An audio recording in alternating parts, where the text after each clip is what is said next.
আজ আমরা জানব জুমার নামাজের নিয়ম এবং জুমার দিন কি কি করতে হবে। আসুন আমরা জেনে নেই।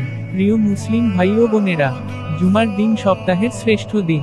এই দিনেই আদম আলাইহি ওয়াসাল্লাম সৃষ্টি হয়েছেন, জান্নাতেও প্রবেশ করেছেন। এই দিনেই আছে একটি মুহূর্ত যখন যা চাওয়া হয় আল্লাহ তা কবুল করেন। জুমার দিন সকাল সকাল গোসল করার চেষ্টা করবেন এবং পরিষ্কার জামা পরা ও আতর ব্যবহার করার চেষ্টা করবেন। এটি করা সুন্নত, যা আমাদের প্রিয় নবী হযরত মুহাম্মদ সাল্লাল্লাহু তাআলা আলাইহি ওয়াসাল্লাম করতেন। জুমার দিন মসজিদে আগে ভাগে যাওয়ার চেষ্টা করবেন এবং প্রথম কাতারে বসার চেষ্টা করবেন। এতে আছে অনেক সওয়াব। জুমার দিন ইমাম সাহেব জুমার নামাজের খুতবা পড়ার আগে 4 রাকাত সুন্নত নামাজ পড়ার জন্য সময় দিবেন।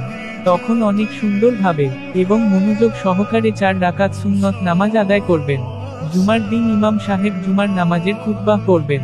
তখন কোনো প্রকার কথা বলবেন না, কারণ খুতবার সময় মনোযোগ দিয়ে খুতবা শোনা ও চুপ থাকা ওয়াজিব।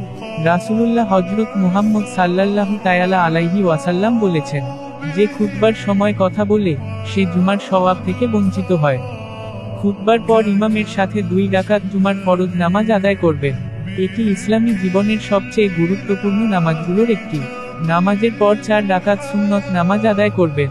আমরা অনেকে আছি শেষের 4 রাকাত সুন্নত নামাজ আদায় করি না।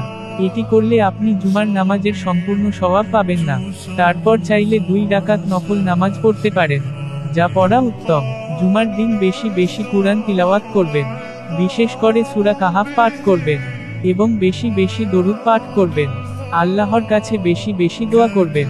জুমার দিনে এক সময় আছে যখন যা চাওয়া হয় আল্লাহ তা কবুল করেন। আসুন নিয়ম মেনে জুমার নামাজ পড়ি।